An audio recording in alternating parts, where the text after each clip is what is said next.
గుప్పెడంత గుండెలో ఎన్నెన్నో రహస్య పేటికలు, మరెన్నో రక్త కవాటాల లయవిన్యాసాలు. మనిషి ప్రాణ దీపానికి అదే ప్రథమ వేదిక. సకల జీవనాడులకి అదే ఆయుపట్టు. ఆరోగ్య రంగంలో అతి కీలకమైన ఈ గుండె గుట్టును విప్పగల ఆధునిక వైద్యులు ఎంతో అరుదు. ఆధునిక వైద్య రంగంలో ఈ అసాధారణ విజ్ఞానాన్ని సొంతం చేసుకున్న వైద్య శిఖామణి, హృద్రోగాల్ని మటుమాయం చేయగల నైపుణ్యాన్ని ప్రోది చేసుకున్న అపర ధన్వంతరి డాక్టర్ భూపతిరాజు సోమరాజు. కుగ్రామంలో పుట్టి పెరిగిన ఆయన గుండె కవాటాలనే తట్టి లేపగల శక్తివంతుడిగా ఎదిగి ప్రశంసలనందుకుంటున్నారు. పద్మశ్రీ పురస్కార గ్రహీతగా ఆ బహుమతికే కొత్త హోదాని సంతరించి పెడుతున్నారు. వైద్య వృత్తిని సోమరాజు ప్రాణంగా భావిస్తారు. రోగుల సేవలో గడపడమే ఆయనకి ఆత్మతృప్తి. తన సుదీర్ఘ జీవితంలో ఆయన సాధించిన ఘనతలు, సృష్టించిన అధ్యాయాలు లెక్కకు మిక్కిలి. హృదయకోశ వ్యాధుల చికిత్సా రంగంలో ఆయన పరిశోధనలు అంతర్జాతీయ వైద్య విజ్ఞానానికే ఊతమిచ్చాయనడంలో సందేహం లేదు. అనుభవాలని పాఠాలుగా నేర్పగల ఆధునిక విద్వన్మణి డాక్టర్ సోమరాజు.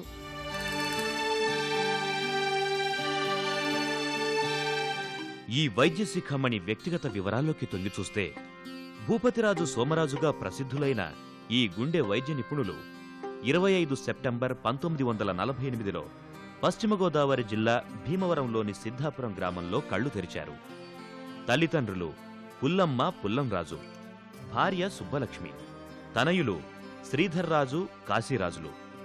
ఇష్టమైన వైద్యులు డాక్టర్ కోదండరామయ్య.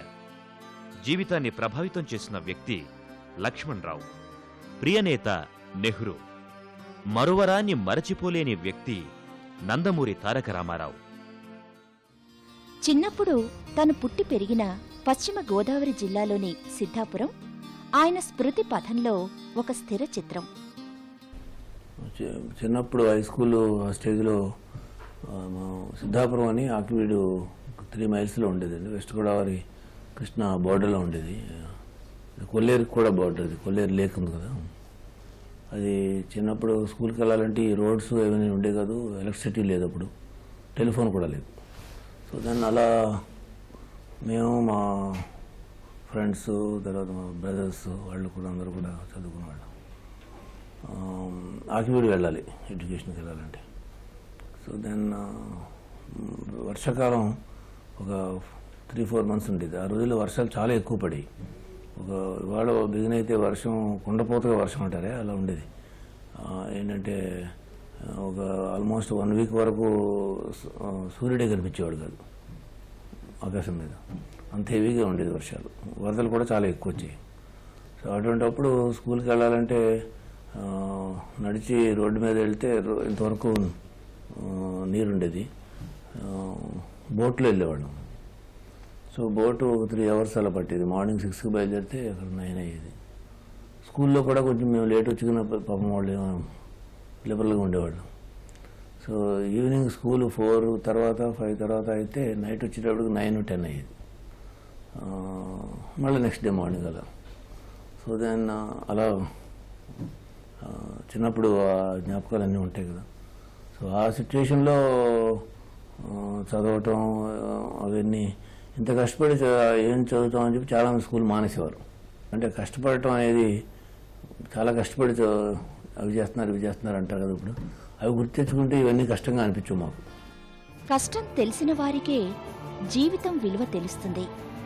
డాక్టర్ సోమరాజు రేయింబవళ్లు శ్రమకోర్చి చదువుకున్నారు. అందుకనే తన చదువుకి సార్థకత, తన వృత్తి నైపుణ్యానికి సాఫల్యం సిద్ధించాలని ఆయన తప్పిస్తారు.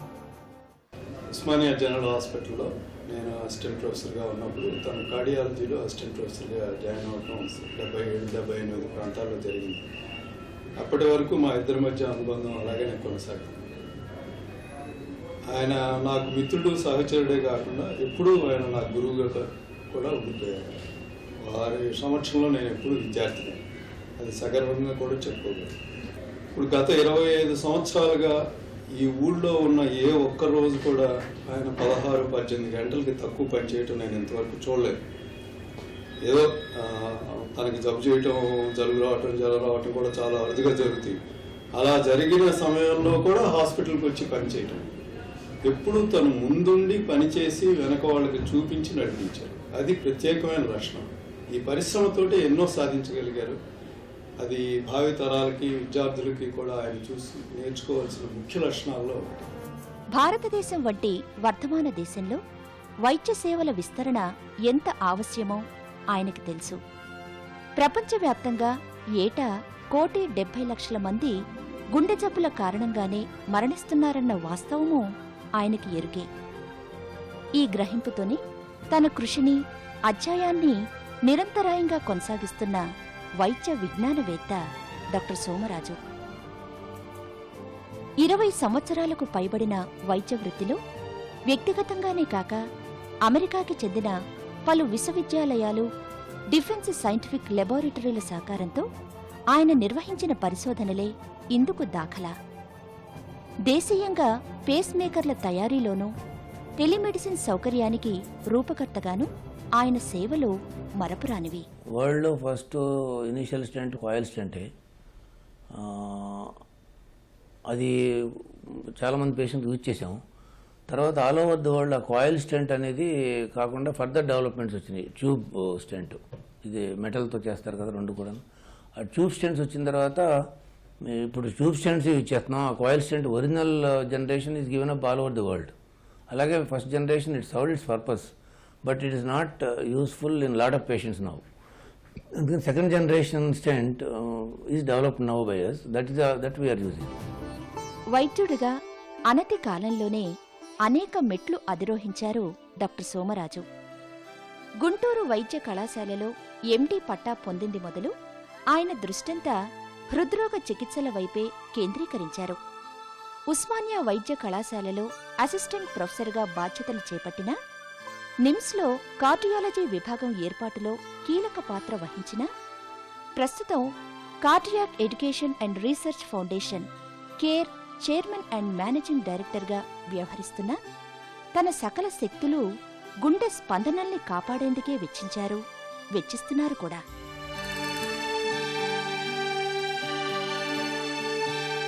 ఇక చదువు, వృత్తి సంబంధిత విషయాలకొస్తే గుంటూరు వైద్య కళాశాలలో ఎంబీబీఎస్, ఎండీ పట్టాలు పుచ్చుకున్న సోమరాజు చండీగఢ్లోని వైద్య సంస్థ నుంచి 1977లో డిఎం డిగ్రీ అందుకున్నారు.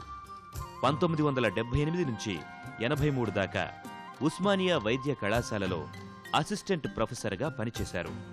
1984 నుంచి 86 దాకా నిజాం వైద్య విజ్ఞాన శాస్త్ర సంస్థ నిమ్స్లో అడిషనల్ ప్రొఫెసర్గా కొనసాగారు.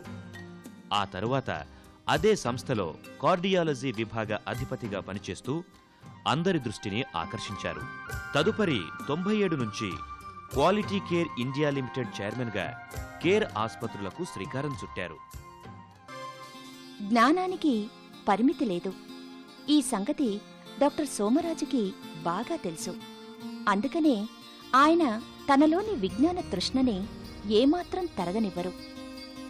ఆయన నిత్యాన్వేషణని అభినందించనివారు, వైద్య విజ్ఞాన రంగంలో ఆయన ప్రతిభా విశేషాల్ని మెచ్చనివారు అరుదనే చెప్పాలి. మెడికల్ స్టూడెంట్స్ కావచ్చు, అండర్ గ్రాడ్యుయేట్ స్టూడెంట్స్ కావచ్చు, పోస్ట్ గ్రాడ్యుయేట్స్ కావచ్చు, నర్సెస్ కావచ్చు, టెక్నీషియన్స్ కావచ్చు, రకరకాల స్టేజెస్లో ఉన్నటువంటి స్టూడెంట్స్కి చక్కగా అర్థమయ్యేటట్టు ఆయన చెప్పడము, లేకపోతే దాంట్లో శ్రద్ధ కనిపించడము, వాడు నేర్చుకోవాలంటే ఆయనకున్న తపన, ఇవి అసాధారణమైనవి. ఆయన్ని గుర్తుపెట్టుకోవాలంటే మొట్టమొదటిగా ఒక గురువు గారిలాగా చెప్పుకోవాలి.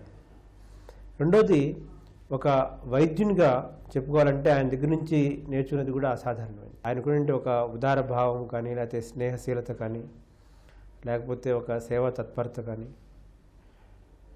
ఇవన్నీ కూడా సాధారణంగా మనం ఈ సమాజంలో ఈనాటి కాలంలో చాలా అరుదుగా చూస్తుంటాం. ఆయనకి లభించిన సత్కారాలకైతే కొదవలేదు, పురస్కారాలకి కొరత లేదు.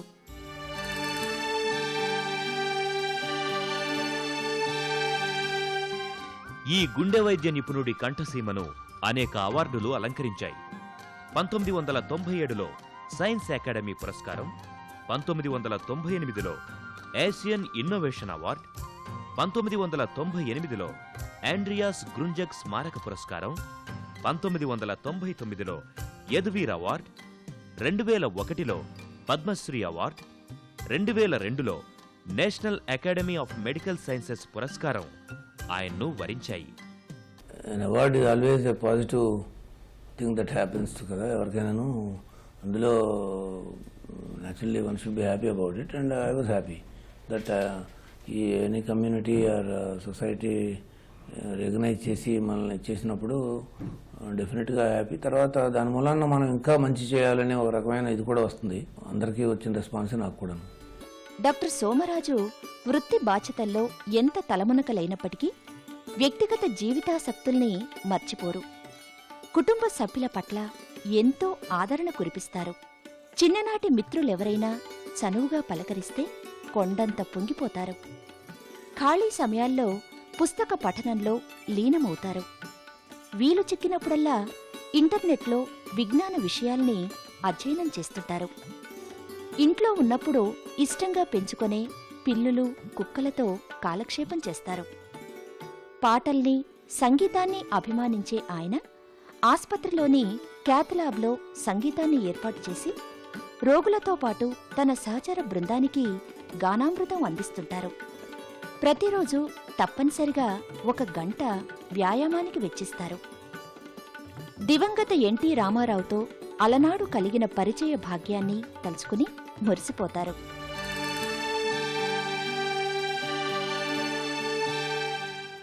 సోమరాజు మనోగతంలోకి తొంగిచూస్తే ఆయనకిష్టమైన రచయిత విల్లీ మర్స్లర్. పర్యాటక ప్రాంతం ప్రకృతికి ఆటపట్టైన ఫ్రాన్స్లోని లీస్. అభిమాన నటి, నటనకు భాష్యం పలికిన మహానటి సావిత్రి. అభిమాన నటులు అక్కినేని, ఎన్టీఆర్లు.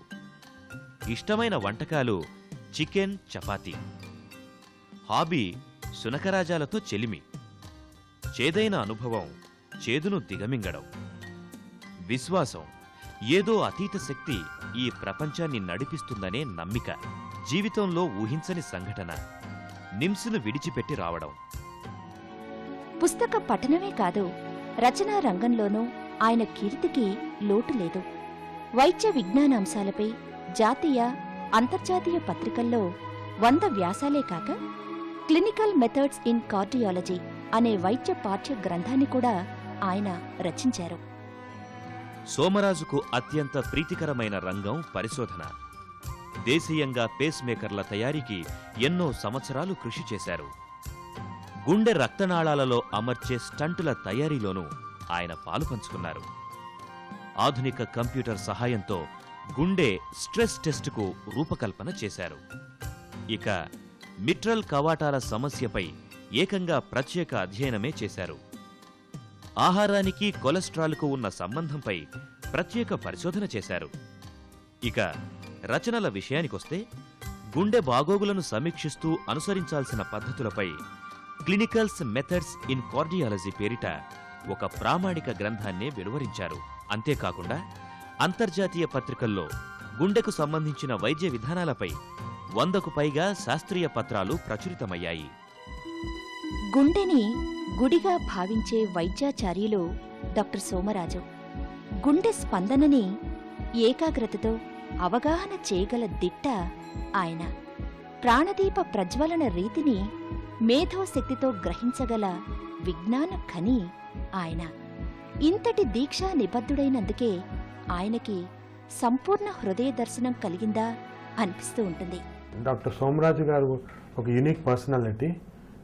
డాక్టర్ సోమరాజు గురించి చెప్పాలంటే డెడికేషను, హార్డ్ వర్క్, దాని తర్వాత human approach to the patients, ఇవన్నీ కూడా డాక్టర్ సోమరాజులో కనిపిస్తున్నాయి. ఆయన మామూలుగా డయాగ్నోసిస్లో కానీ ట్రీట్మెంట్లో కానీ కార్డియాలజీలో చాలా చక్కగా చేసి మన నేషనలే కాకుండా ఇంటర్నేషనల్ ఫేమ్ కూడా సంపాదించారు. ఈ క్లినికల్ కార్డియాలజీ కాకుండా ఆయన రీసెర్చ్లో కూడా చాలా ఇన్వాల్వ్ అయ్యి మన అబ్దుల్ కలాం తోటి, ప్రెసిడెంట్ గారితో ఒక ప్రత్యేకంగా స్టెంట్ తయారు చేశారు. రాజీవ్ కలాం స్టెంట్ అని. అది కార్డియాలజీలో చాలామంది ఉపయోగించి మన కార్డియాక్ కాస్ట్ని తగ్గించేస్తూ ఉందన్నమాట. అదేవిధంగా గవర్నమెంట్కి కూడా ఫారిన్ ఎక్స్చేంజ్ ఖర్చు తగ్గిపోతుంది ఈ స్టెంట్ యూజ్ చేయటం వల్ల. ఇక ఆయన విశిష్ట సేవలకొస్తే దేశంలో మొదటిసారిగా పీటీ కరోనరీ యాంజియోప్లాస్టీ చేసిన ఘనత ఆయనకే దక్కుతుంది. స్వదేశీ పరిజ్ఞానంతో భారత రాష్ట్రపతి అబ్దుల్ కలాంతో కలిసి రూపొందించిన రాజు కలాం స్టంట్ విజయగాథ అందరికీ తెలిసిందే. ఇక యాంజియోప్లాస్టీకి ఉపయోగించే బెలూన్లు దేశీయంగా అభివృద్ధిపరచి వైద్యానికయ్యే ఖర్చును విపరీతంగా తగ్గించగలిగారు. వృద్ధాప్యం, అనువంశికత, లింగభేదం వంటి ప్రైమరీ రిస్క్ ఫ్యాక్టర్స్తో పాటు అధిక రక్తపోటు, మద్యసేవనం, ధూమపానం, ఊబకాయం, ఒత్తిడికి గురిచేసే జీవన శైలి వంటివి గుండె సంబంధ వ్యాధులకి కారణమవుతున్నాయి. మన దేశంలో ఈ సమస్యల బారిన పడుతున్నవారి సంఖ్య కూడా నానాటికి పెరుగుతోంది. ఈ ఆపత్కాలంలో డాక్టర్ సోమరాజు వైద్య సేవలు ఎందరికో ప్రాణరక్షగా నిలుస్తున్నాయి. ఒక డాక్టర్ సక్సెస్ఫుల్ అయ్యారనుకోండి, ప్రాక్టీస్లో ఉండి చాలా డబ్బు సంపాదించి అలా వెళ్తుంటారు అన్నమాట. ఇవన్నీ లేకుండా డాక్టర్ సోమరాజు గారు తన లైఫ్ పేషెంట్స్కి డెడికేట్ చేసుకొని ఈ మనీ గురించి బాదర్ చేయకుండా ప్యూర్గా పేషెంట్స్కి మంచి చేయాలా, రీసెర్చ్ చేయాలా, కొన్ని కొత్త విషయాలు కనుక్కోవాలని అటువంటి డైరెక్షన్స్లో వెళ్ళి మన సొసైటీకి చాలా మేలు చేస్తున్నారు. ఇటువంటి రోల్ మోడల్స్ అనేది మనకి సొసైటీకి చాలా ఇంపార్టెంట్. యంగ్ డాక్టర్స్ ఇటువంటి ఫాలో అయ్యి దీన్ని ఒక ఆదర్శంగా తీసుకొని ఇలా చేయటం చాలా ముఖ్యం అన్నమాట. ఆయన వల్ల కోలుకున్న హృద్రోగుల సంఖ్య అసంఖ్యాకం. వారి పాలిట నిజంగానే ఆయన వైద్య భగవానుడు.